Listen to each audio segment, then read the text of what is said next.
Yo, what it do, guys, and welcome back to another video. Now, in today's video, I'm going to be updating a build that I've already done on my channel. You see the thumbnail up there, which is going to be a Gauss running gun build, but we're going to be updating it for 2025 standards. So having a little look at some of the changes that we can go and make and apply here and there, and just making sure everything's all nice and fresh so that you guys always have a up-to-date build in terms of synergy and whatnot. Now, we will also be using an Augment, bam, somewhere on the screen right there as well. So that's going to give you an idea as to what we're going to be doing going towards it. But if you are a player who enjoys running the gun in and very little aiming, then we're going to be using Gauss meets his signature weapon on the Acceltra. Now, again, you can run any other weapon that you want to. It's just that you'll see what I mean with the Acceltra and Gauss in combination. Very effortless and a lot of damage, like a lot of damage. So that's basically what we're doing. Without further ado, let's quit yapping and go ahead and jump straight in towards a build. Now, as always, on the left hand side, we're going to be looking at the ability and the statistics. So let's go ahead and pay attention to a few things. Number one, we have lots of duration. The main reason for that is because basically all four of these abilities here are going to scale off duration. In running gun builds and weapon platform builds, we don't really want to cast our abilities that often. If anything, we basically want to apply timers and then just let them sit. Now, all four of these are going to end up basically having timers that are going to be applied to us and then sit. More importantly, his third one, so Thermal Sunder, isn't one that we would really care about too much for duration in this scenario, but since we got its Augment, this also scales off duration as well, which is what you can see at the bottom there. That duration is increased. All right. Red line is the more important one to go ahead and focus on, though. All of these lovely buffs that we go and see here, more importantly, fire rate, reload speed, casting speed, all of those ones are more important to a running gun playstyle. And as you can see, big buffs, and that will only happen if you go ahead and scale your duration. So, long story short, pump up your duration. Now, on top of that, and just before I get towards the second stat, we do actually have Rhino's Roar in here, and I will go and throw it out there. You don't actually even need a subsumable on this build if you don't want to. This can be a no subsumable build, so do not feel like Rhino's Roar is a must-have. You can put in kind of whatever weapon platform ability that you want to. So, for example, Rhino's Roar is great, Mirage's Eclipse is great, Zaku's Sartor's Whisper is great. Whatever you want to go ahead and chuck on in there, feel free to go and bring it in. Even if it's Grendel's Nourish because you want to go and take the viral side of things, you can do that. But look at it purely as an ability that increases your weapon damage, all right? And then if it can scale off strength and duration, perfect. That's what you're looking for. Now, speaking of strength, the second ability that we want to go ahead and bump up on the left-hand side here, statistic, will be strength. Now, I've only got the Umbral Intensify in here for my strength mods. Normally, I go with the Blind Rage, but I'm not going to lie to you. There's a fair bit of spamming that also does happen in this one, but not ability rotation spamming. I know it sounds a bit bizarre. Normally in weapon platform builds, I don't want to be casting my abilities a lot, but in this one I do, because I'm going to show you something else I could do with Thermal Sunder that actually synergizes with my primary weapon. So I'm going to go and show you what I'm doing there. Plus my passive. Primary weapon and passive. You'll see it in a moment. So, duration, strength. Besides from that, a little bit of survival wherever you can. So I've got things like Brief Respite. You don't really need this in here, again, but it's going to still be nice because it's a good way to go and protect myself just with a little bit of shield coming back. I'm not really a super tanky build, but I don't need to be when you see what I do to enemies. So your entry to Still Path and certain scaling, if you do like an hour like survival or Still Path, lower conjunction, level 200, 300 enemies, you'll still end up pretty much slapping majority of things, especially if you can end up juggling your passive, your kinetic plating, and the red line together, then you're in a really good spot.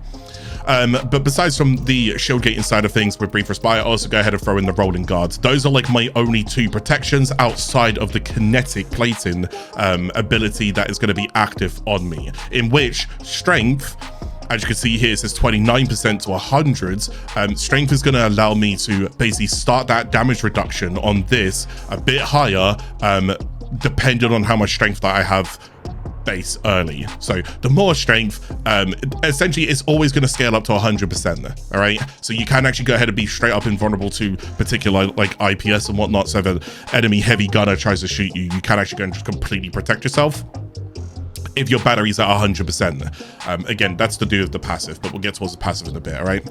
So for the rest of the build as well, again, my energy is just going to be over here. Now, I do also go ahead and use the companion for energy, so I'll go and show you my companion a little bit later, but I'm actually going to be using Death Cube. If I do not use Death Cube, I'd recommend an Arcane Energize in towards the builds. You can put it over Molt Augmented by all means if you wanted to, but yeah, a Flow Streamline Arcane Energize or a Flow Streamline Death Cube will be enough to go ahead and just support your energy returns, or if you want to run Zenuric Focus School, you can also go and do that as well. Inside my Augment Star here, I've got Speed Drift. This just works really well in terms of, it gives me a little bit of casting speed early, but keep in mind, most of my casting speed is coming from this, but ideally it's the sprint speed. Just whilst I'm also building up my battery meter, your battery meter is also going to be built up, which again, I'll show you in a bit. Your battery meter is going to be built up based on your movement speeds and connection towards the ground for that kinetic energy, or the other abilities like cold from your thermal sunder. Okay, we'll get to that in a moment.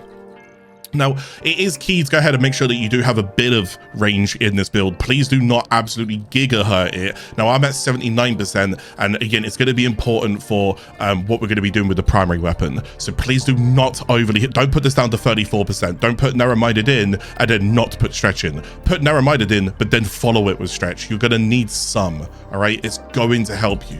It's definitely going to help you. Now, if you didn't have this mod, or if you don't want to bump your duration too high, you don't have to go and run this, which means you don't have to run this. But try and keep it around 79% or 100%. Those are the only two values I'd really, me personally, I'd go for.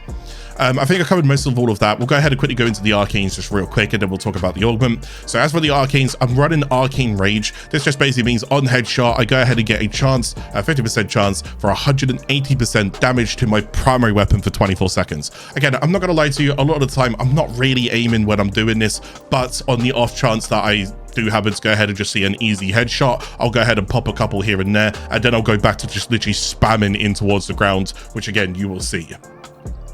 And again, Molt Augmented, absolutely interchangeable mods. If you want to go and put anything else in here, you're more than welcome to go and do so. Other values can also be things like Molt Efficiency, which can also go ahead and give you more duration on the build. But keep in mind, it's based off your shield. So if you take a lot of hits and you can't keep your shield nice and high, then it is what it is. But otherwise, Molt Augmented is always going to be good. Even if you run a very quick mission, it's still not just nice to go and have there. If not, you could go and do Molt Vigor. If you're going to do things like exterminate missions and you want a bigger chunk of strength, and maybe we're going to use this to like increase roar or something like that, or increase thermal sunder for the augment buff, you can also go ahead and do this. You basically switch over to operator, quickly use an ability in your operator, switch back to your warframe, and whatever next ability you press gets 45% extra strength. Whereas this only gives you, well, this gives you 60% extra strength, but it requires you to go ahead and get 250 kills first. So you see how this one works better in endurance missions. Molt Vigor works better in like quicker missions like exterminate or something else like that. Right, so now what we got here is the thermal transfer. Thermal transfer basically states that the augment is going to be for thermal sunder. Allies in range gain 75% bonus elemental damage for 30 seconds. Now, in the way that it's written makes it sound like that if you should have an element and then it gives you bonus element on top of it. It's not quite what's going on there. What's actually happening is whenever you go ahead and, or whichever version of your thermal sunder that you cast will allow you to basically go ahead and create a zone, and then whoever stands in that zone can then go ahead and carry that buff with them. Okay, you'll see that in a moment anyways. So I'll go ahead and show you just a little. Actually, I'll show you right now, to be honest. Let's just going to show you right now. So what I'm going to go ahead and do, if you pay attention to the top right of my screen, and if you also go and pay attention to what I do right now, so I'm going to tap the ability. Right, so I've created a cold ring around me. Now if we look up in the top right, thermal transfer is going to give me 107% on the cold. But keep in mind, they work in two different increments and two different intervals. What I basically mean by that is if I now go ahead and hold the ability and also add heat towards it, I'll now also bump up how much I've got there. So it's not 107, it's 215%, and that's going to be kind of added in towards the formula where the elemental mods are, which is multiplicative to damage, and then it's added towards, you get the idea. But then this is also going to add blast towards my build, which is absolutely key for what we want to be doing. Now you can see where these zones are, and these zones are going to be easy for you to go ahead and spot depending on your emissive or your energy color. So if you feel like like you want to go ahead and make them a little bit easier to go ahead and see, I would recommend just changing the color here and so forth. So if you want it brighter so you can go and see it better, then go for it. If you want it darker because it's just too much for you, then just make it darker. It's fine. For me, I don't really mind how mine look right now. I don't think they're too in your face, and I don't think they're too not in your face, because some tile sets are different than others. So some tile sets I see it really well, other tile sets I don't. Anyways, when these circles, like I go and press it right now, if I now move out of the circle, you'll see in the top right, it's going to start a timer underneath this right here. So as soon as I go and see it, that's where your ability duration is going to start scaling off. All right, and that's basically what's going to go on there. Now, if you do go and add more strength to your builds, I'm going to use Mad Array Sling Strength here. So I'm going to go and Sling Strength twice into the ground there. If I go ahead and hold tap 3, see how it's 245% now. But again, remember, there's 2 intervals. So if I now go and hold 3, it's 275%. Because again, remember, they work at 2 different increments that then go ahead and come together. So if you cast one, cast the other, especially if you're increasing your strength. This is important because I want you guys to understand that if you run things like Mo Augmented, you don't want to just go ahead and cast one and then not cast the other. All right. So that's basically what's going on there with the augment. Hopefully that gives you guys a bit of a better understanding of why we're going to be using this. It's going to go ahead and basically overall just add extra damage to what we're doing, which is going to be great because it's a weapon platform build. Now, hopefully I explained the rest of what's going on here with Gauss, but let's go ahead and explain his just abilities really quickly. For those who don't quite know what's going on, I'll give you the fastest rundown of what to go ahead and expect. So to start things off with is going to be his passive. Now, if I hover over this, it basically just states moving generates an electrical current that fills Gauss's battery. Basically, it's going to be better for survival because shields come back quicker, but they also have less of a delay, which is fantastic. So that's going to be good. So keep in mind, it's good for survival. But furthermore, if you want to see what a battery looks like, if you look on the right-hand side, that thing right over there, that's the battery. Now, that battery can build up if I just start moving. You see the bottom of the bar slowly going up. Basically, the idea is you want to fill this battery as often as you can and always keep your eyes on making sure that that battery remains as filled as possible. Now, the other ways that you can go and do this, besides from just moving around, and if you did have his first ability, that would also work. But what you can go and do is if you press 3, this depends on how you set up your config, your weapon, your abilities inside the settings. There's like a setting you can go and press. Anyways, for me, if I do cold, I build up the meter. See that? But if I do heat, I lower the meter. Remember, in this scenario here, tapping cold is always going to be better for us due to our passive. Please remember that statement because it's going to be important when I get to the primary weapon, okay? So cold's always going to be better because it's better for our passive, right? So anyways, we want to try and go ahead and keep that up. Now, what you can go ahead and do, and I'll show you in a moment what you can go ahead and do with that, is with the 4th ability, but there's a percentage bar that we're going to go and look at with the 4th that's going to enhance your passive. So we'll go and get to that. Now, Gauss's first ability is Mac Rush, but we're not going to be using that. This is going to be a subsumable. I echo one more time, you do not need a subsumable, but if you would like to, consider any subsumable that's good for weapon platforms. Rhino's Roar, Mirage's Eclipse, Sarda's Whisper, Saku's Sarda's Whisper, and whoever else. I've forgotten them all. Anyways, just use whatever you want to in here. I think Raw just fits in pretty well. You can't really go wrong with Raw, okay? Now, kinetic play-in, what's basically happening with kinetic play-in is that it gives you a protection value. So if you read like halfway through that, it says also protects Gauss from being staggered or knocked down. So by basically simply applying this on, it's going to help us. You know how normally we go like prime sure-footed and whatnot? We don't really need to go prime sure-footed here because thankfully kinetic play-in is going to stop us from taking those like particular ragdolls and so forth, which can be a little bit disruptive. Furthermore, though, you'll see again it works in favor of kinetic damage, physical, impact, puncture, slash, heat, cold, and blast. Very easy to go to remember because essentially Gauss's kit is cold, heat, and blast, which is combination, and then you just got to remember IPS. So it's very easy for you to go to remember all of the elements that are consumed there. So that basically means if there's other elements like corrosive, you're still taking bonuses from those. That's just how it's going to go. But yes, you can fully protect yourself if you go ahead and pump this up. Depending on your battery, which depends on your 4th. We'll get to that in a moment.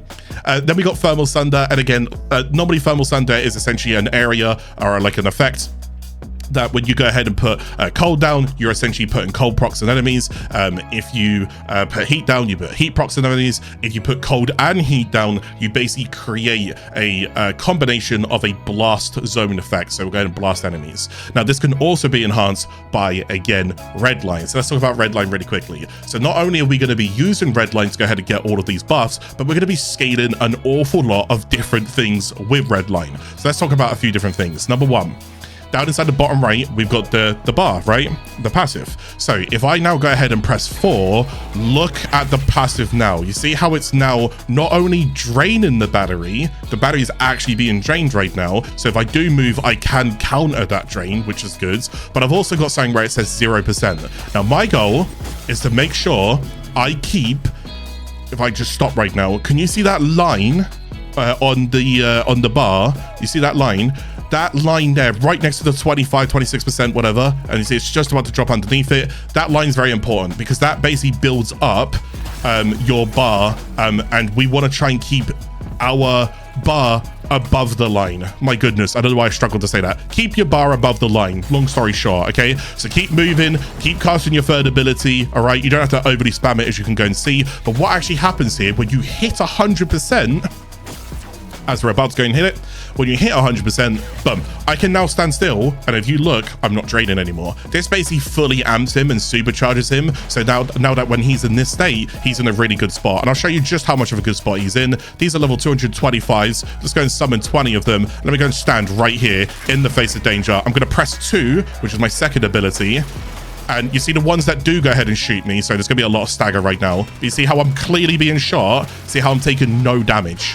None.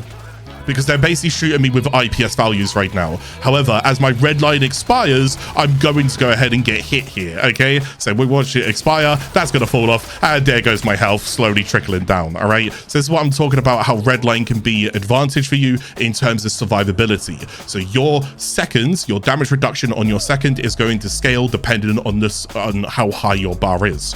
Now, on top of that, since we're not using this first, we don't need to talk about that. Let's go and talk about his third and what's going on here as well when we go and going towards this one.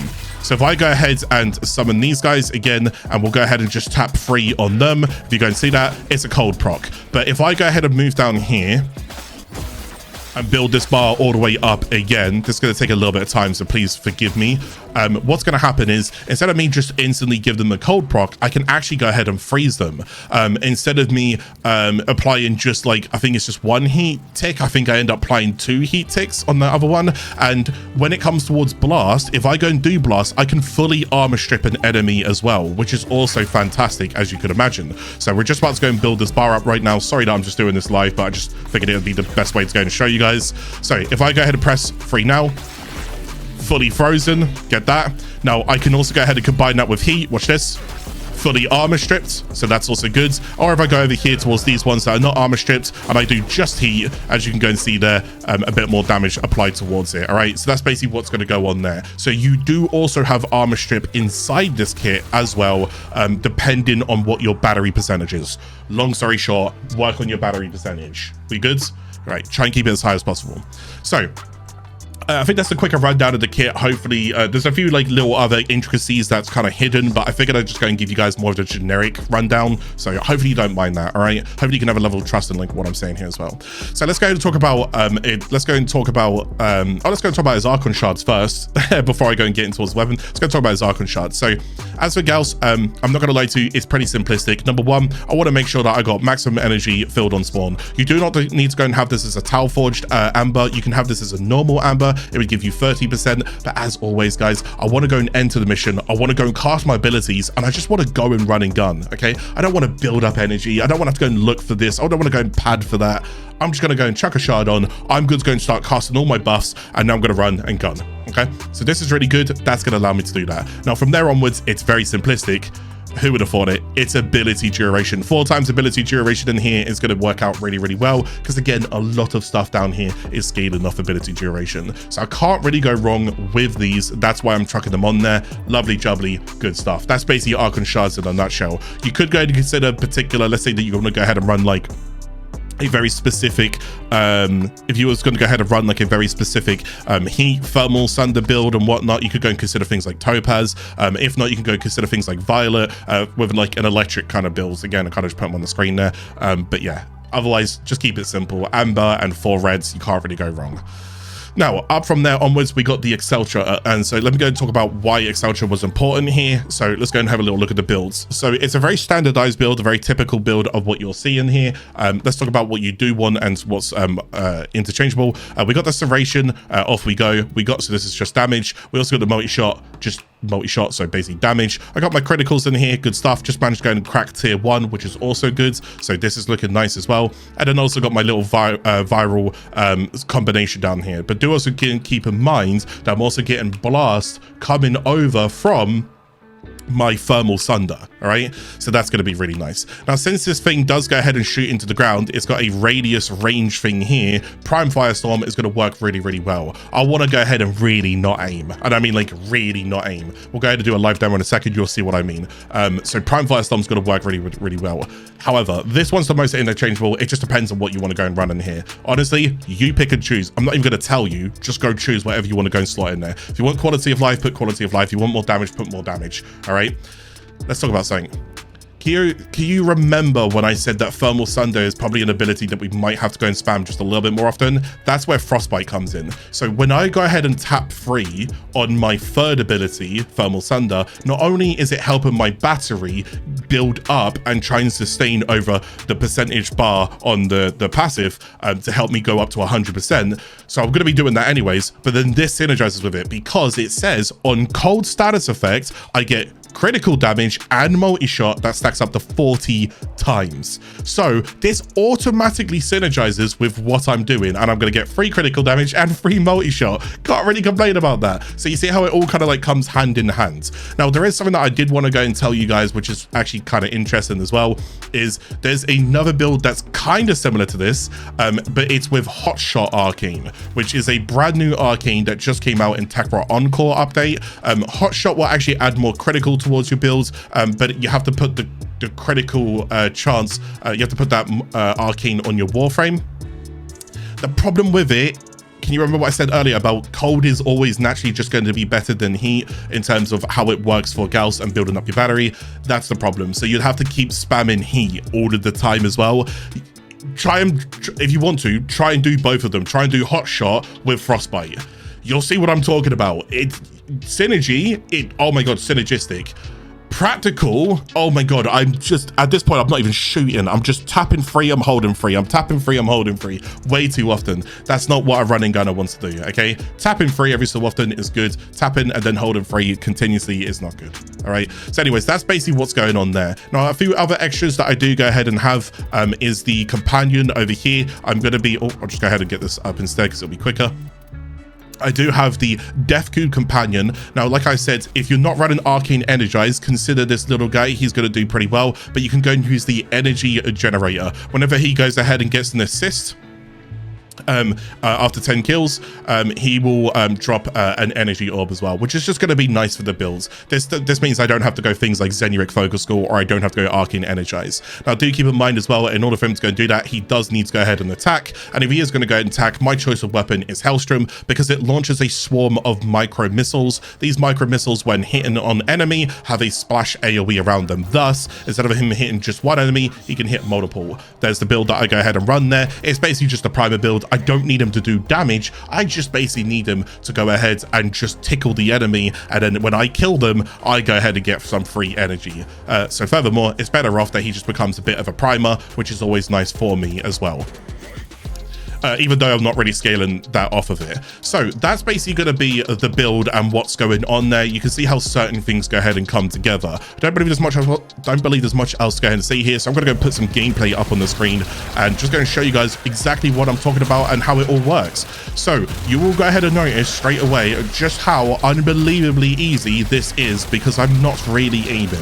So I do want to go and get a couple of busts and stuff like that up first. I want to try and get my raw, I want to try and get my Thermal Sunder. If I've got the Arcane range, I want to look for a headshot every now and then and try and proc that. But besides from that, I'm basically just tapping, and the only thing I'm really paying attention to is the Frostbite Arcane on my Acceltra, and I basically just want to go ahead and keep making sure I'm tapping my third ability normally when there's a couple of enemies nearby, all right, or in a choke point. If you know enemies are funneling down like a corridor, leave like a zone in around that corridor and you'll just basically be good. So they'll run into that zone, it procs, and then frostbite just keeps cycling over and over. You've got 12 seconds to go ahead and cast your free every so often, so you've got plenty of time. Besides from that, your KPM, as you can clearly see, is nice and high, and enemies don't really have that much of a choice but to go ahead and deal with just how incredible and how easy this build is. Brother, who cares about aiming? All right, I don't want to aim anymore. Okay, I'm done. Like, I've got nothing to prove. I want to get in there, I want to run a gun, I want to go and get out. All right, and this is where Gauss joins us. Okay, so I'm going to go and bring you guys back here. Hopefully that gives you guys a better idea as to what's going on with the build. Hopefully I didn't spend too long on this video, but I want to thank you guys so much for watching. I really do appreciate that. As always, if you guys are new to the channel, hit the subscribe button. If you did enjoy the video, please go ahead and like it and share the video with a friend if you think someone else could go and benefit from it. But that's going to be it from me today. Thank you guys so much for watching. I'll catch you guys again in the next video. Take care, guys.